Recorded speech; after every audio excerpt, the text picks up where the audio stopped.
اندھیرے میں ان کا نشانہ لا الہ الا اللہ ہوگا۔ لا الہ الا اللہ کو کثرت سے پڑھنے کی برکت مرنے سے پہلے بھی بصارت ہو جائے گی، اس وقت محسوس ہو جاتی ہے، اور بعض اللہ کے بندے کو اس سے بھی پہلے ظاہر ہوتا ہے۔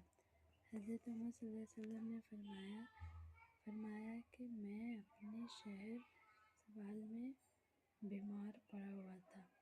میں نے دیکھا کہ بہت سے پرندے بڑے بڑے معافیت رنگ کے سفید سرخ صبا میں جو ایک دفعہ سب کے سب سمٹے ہوئے تھے، ایک ہی مرتبہ کھول دیے گئے، اور بہت سے آدمی جن کے ساتھ میں بڑھ کر تھا جلدی کلمہ طیبہ پڑھنے لگا۔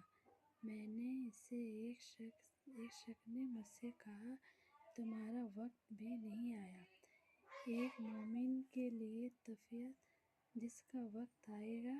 حضرت عمر رضی اللہ عنہ جب انتقال ہونے لگا تو فرمایا کہ مجھے بیٹھا دو۔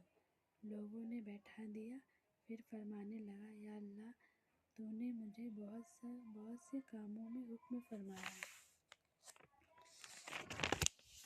حضرت محمد صلی اللہ علیہ وسلم نے فرمایا کہ اس میں تو نے مجھے بہت باتوں میں منع فرمایا تھا، مجھ سے اس میں نافرمانی 3 مرتبہ کہتے ہیں۔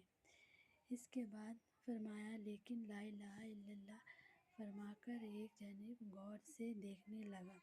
کسی نے پوچھا، کیا دیکھ رہے ہو؟ فرمایا، کچھ چیز دیکھ رہا ہوں۔ وہ آدمی نہ جن ان کے بعد انتقال فرما گیا۔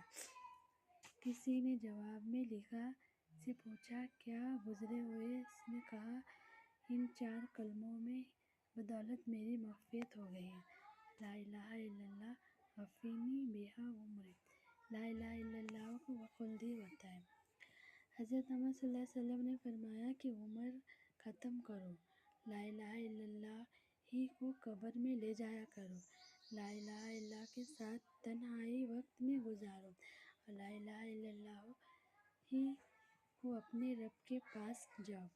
حضرت عمر رضی اللہ صلی اللہ علیہ وسلم نے فرمایا، ترجمہ ہے کہ میں نے عرض کیا، یا رسول اللہ، مجھے کوئی وصیت فرما دیجیے۔